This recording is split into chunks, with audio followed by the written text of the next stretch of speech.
Hi everyone! Today we're diving into a big topic that impacts so many parents. Understanding how your child with autism communicates and why. Did you know that even if your child isn't speaking or using words, he's still communicating with you in so many ways? In this video, we're breaking down what communication truly is, and we'll explore some of the misconceptions that can hold us back when connecting with our kids. So if you have ever wondered, is my child trying to communicate? Or why isn't she using words yet? Stay tuned. You might be surprised at all the ways that she is communicating with you. Let's dive in.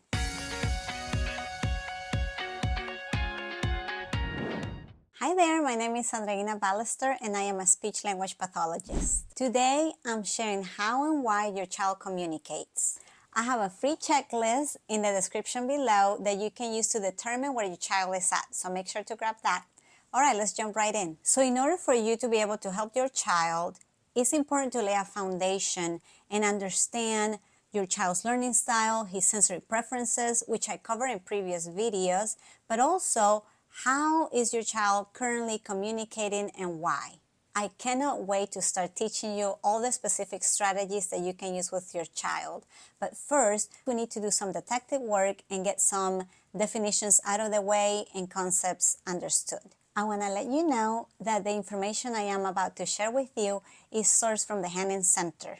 I completed 2 courses with them, and all this information has deepened my understanding in the topic of autism and therapy. When a person sends a message to another person, that's considered communication. Most of us think communication equals words. And while words are a primary way of communication, gestures, facial expressions, and body language are also ways we communicate. All right, let's talk about interaction. What is interaction? It's when you and your child do things together and respond to one another.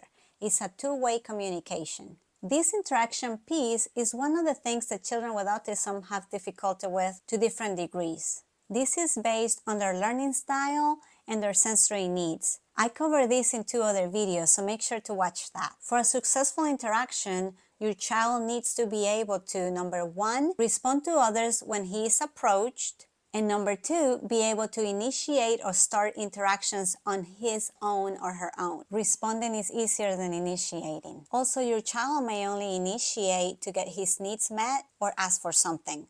But be patient. It will come with time. Initiating interactions for the sake of being sociable or to show you something is a skill that may take a long time, but it can be taught. Other factors that influence how your child interacts is his or her personality and also the people that he's with. Sometimes children will only interact with their parents or their grandparents and familiar adults. Your child may not be saying words, but communication is more than words. When your child pulls your arm and takes you to the pantry, he's telling you he's hungry. When she cries and stomps her feet, she's telling you that she's angry or frustrated. When he smiles at you, he's telling you that you're special to him. Even when she flaps her hands, she's telling you something about how she's feeling. Everything your child does, running back and forth, even rocking or waving his hand in front of his face, is communicating something about him.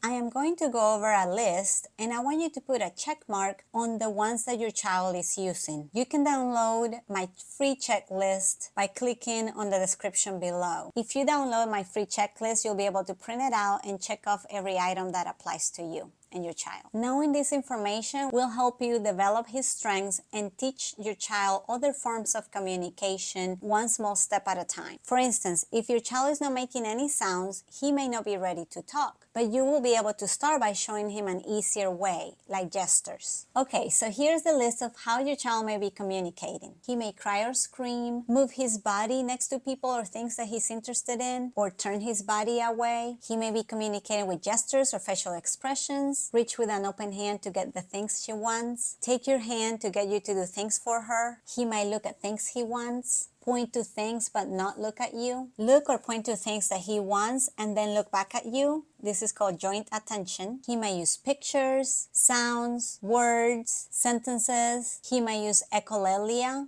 I will talk about echolalia in a separate video. Knowing how your child is communicating is only one piece of the puzzle. Learning the reason why he or she is communicating is another piece of the puzzle. Once you know the purpose of your child's communication, whether it's to request or tell you how she feels, you can help your child find more ways and more reasons to communicate. Before we dive into the why your child is communicating, let's define some terms. There is pre-intentional and intentional communication. Your child may say things or do things without intending them to have an effect on those around him. For example, he may repeat words when no one is in the room. These are some of the ways how your child may be communicating pre-intentionally. To calm herself while she's doing something, to practice something, to focus or direct himself, to react to a pleasurable or upsetting experience, to reach for things she wants, or to protest or refuse. But these are automatic responses to things that he doesn't like. Let's talk about intentional communication. That's communicating with the purpose of sending a message. Communication will be easier when your child understands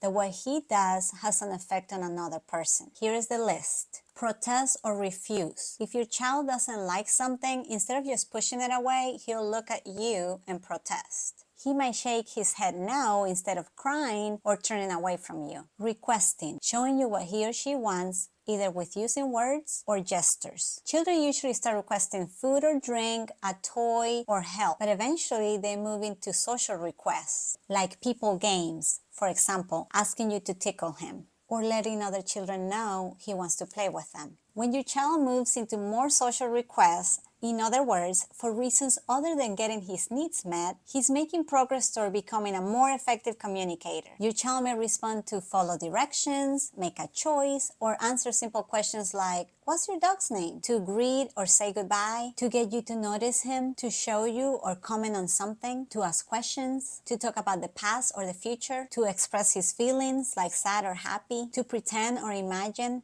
We call this pretend play, like picking up the phone and saying hello when he's playing. So if you notice, both lists the how and why your child communicates start simple and become more complex. So find out where your child is at and start thinking about what could come next. Make sure to comment below 1AA and I will send you the free checklist that you will be able to download and print out so that you can identify how and why your child is currently communicating. And don't forget, you are enough. Thank you for watching. I'll see you in the next video and make sure to subscribe to get my latest videos and share with other parents like you.